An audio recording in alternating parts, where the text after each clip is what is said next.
Hola a todos, ¿cómo están? Soy José Luis Maigua y este es tu segmento Aprende Quichua en un minuto.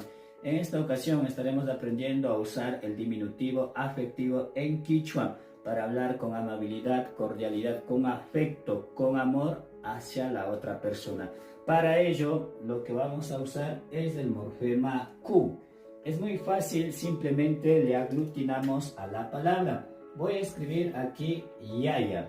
Yaya significa papá. Lo que hago en este momento es agregar este morfema. Su traducción ya no será papá, sino será papito. Voy a poner acá. Voy a agregar otra palabra. Otro ejemplo, en este caso voy a poner misi. ¿Sí? ¿Sabe qué significa misi? Pues sí, significa gato. ¿Qué hago? Agrego Q. Ya no significa gato, sino gatito. ¿Ya? Es fácil de usar, puede agregar a